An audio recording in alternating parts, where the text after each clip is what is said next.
guys, Jamie here. So today I just wanted to touch on a topic that I have mentioned before, and that is, but I thought I would kind of go over it again, and that is trauma, okay? Trauma and how it's linked to glucose. So as we all know, we run on glucose, right? And every cell in the human body runs on glucose. And it's vital. It's literally the thing that keeps you alive, your heart beating, everything functioning, okay, is glucose. Now, it's also vital in protecting you from being traumatized. And a lot of people don't realize this, and I didn't realize this years and years ago.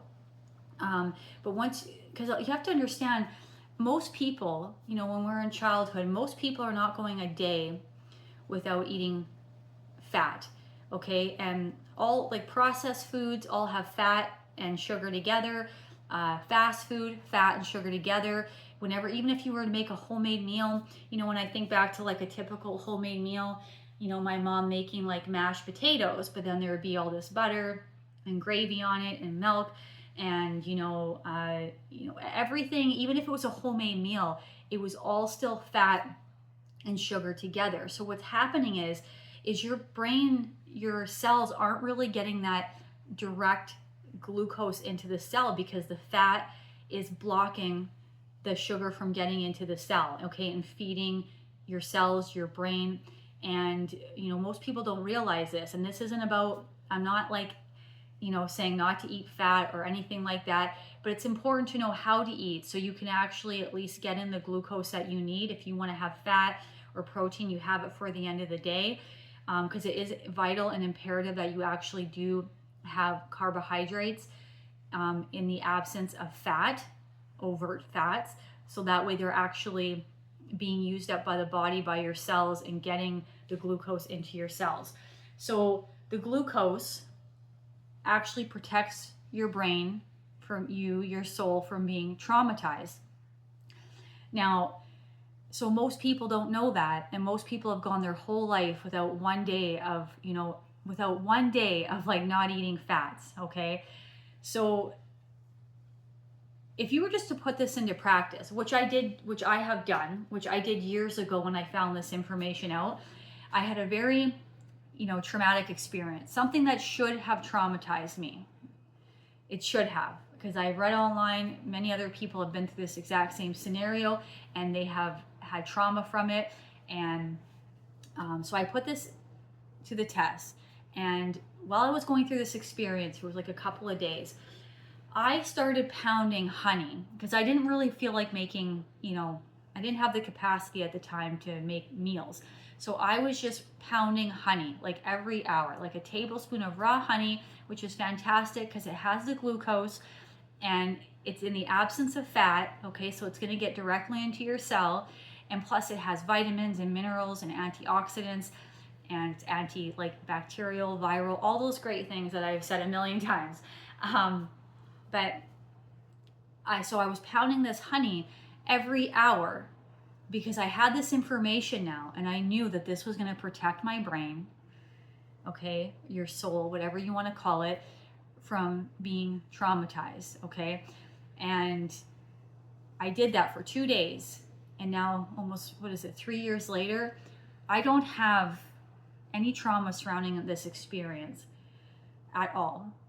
And when we all understand trauma and how it can shape your personality because you can almost become hypervigilant. And that's the problem with trauma that's so upsetting, is it's not even just the one-time event occurrence. People can handle that. It's how it affects you throughout the rest of your life and how it kind of shapes your personality, because it makes you want to avoid a certain people, places, things. And that's okay because there's an actual real response going on in your body. And so, yeah, don't feel bad about that, because everybody experiences it. But, and what happens is you get triggered depending on what you went through. Things will trigger you And then it's like you have to relive it all over again. Maybe you'll have anxiety, and maybe you'll dissociate, and you'll develop these avoidant type tendencies. And that's perfectly acceptable in a way, because it's like your soul is trying to protect you, okay? Like, this is what happened. We don't want this to happen again. And a lot of adrenaline is released, which is very hard on the body. And we all know what that feels like. It's not pleasant. And we don't want to go through life living in fear and in this avoidant type way. You know, we feel like we're being restricted on how we can live. And so, yeah, and that's it. So it's not even just like, I'm sure we could all handle just like the actual events that occur, but it's it's the ongoing stuff that continues on after that can really make life so challenging. And you know, when I had this experience doing what I did, because I was actually feeding my brain what it needed, I don't have any issues about it all these years later. Like, all these years later, I still have issues a little bit about things that have happened in my childhood. I still suffer from a little bit of dissociation, things that are related to things I experienced in my childhood. Now, I will say that packing in the glucose has really helped immensely to deal with a lot of symptoms that I had from trauma from past events, where I didn't have this information. Like, I didn't have the information then to like just get in the glucose to protect me. But it's amazing the body can heal from even past wounds, even though you didn't have that information then, and you're applying it now, which is getting in the glucose. You know, fruits, vegetables, okay, potatoes, raw honey, like these are very important, leafy greens, and things like rice. But once you start to give the body what it needs, it's amazing how it will help even alleviate symptoms from things that you've suffered from years ago before you had this information. I have had great relief of symptoms that I had suffered for, except for the one, like I said, dissociation. It doesn't happen as much, but it does happen from time to time. And I find like my dissociation comes on, it's weird with the weather. If it's a gray day, which it's a gray day right now, if I'm under like certain lighting, like fluorescent lighting, it's very interesting, the things that cause it. Yeah, it's very interesting. You know, the human body is very fascinating, very complex, but and partially the reason why you could have experienced something years ago before you had this information and the glucose to protect yourself, but now you're getting in the glucose. What's happening on an energetic level, I feel, is that when you stop cranking those fats, the body starts to naturally eliminate things out of your body. Yes, it eliminates waste and whatnot, but it almost feels like it eliminates certain energies. And I know this sounds a little bit woo-woo. I'm sure some of you are going to think that, but just hear me out, because this is kind of what I feel. Is once you start going high carb and letting go of the fats for a while, it's like you eliminate waste in the body, okay? But it's also like you're eliminating and shedding stuff energetically that you've been holding on to for decades, something that happened to you, like your soul or something.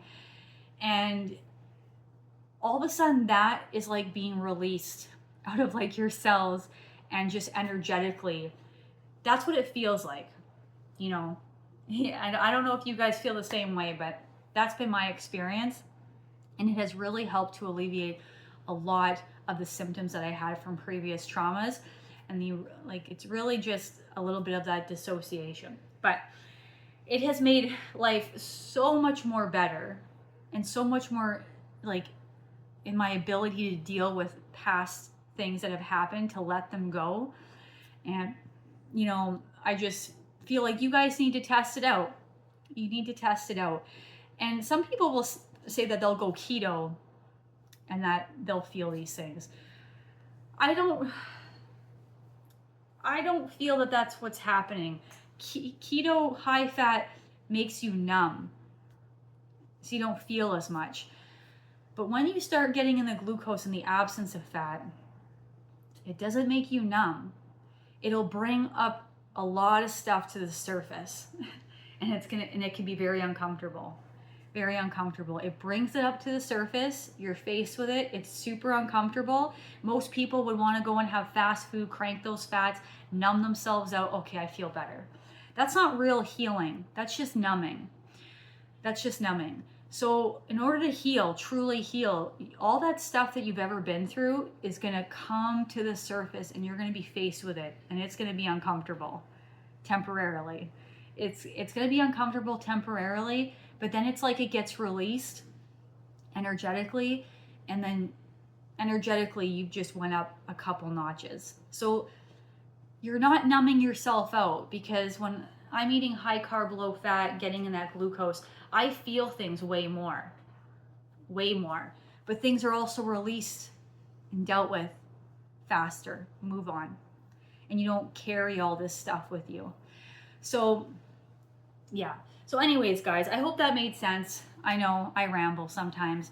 But, yeah. So, guys, when it comes to trauma, preventing it and even healing from it, you need glucose to your cells and your brain. It's imperative. Okay, I'm not saying not to eat those fats, keep them for the end of the day, or even doing like periodic, maybe a week here, a few times a year, where you're just not having any fats and you're really getting in those fruits and vegetables, and you would see a lot of healing takes place. And yeah, and I just want to share that with you guys, because I wish I knew that all these years ago. And for me, putting it into practice, it definitely has worked, and you need to just test it out, put it into practice, and test it out yourself. Okay, guys, but that's my message for today, guys. Thank you so much for joining me, and I'll be back again for another video. Thanks, guys. Bye.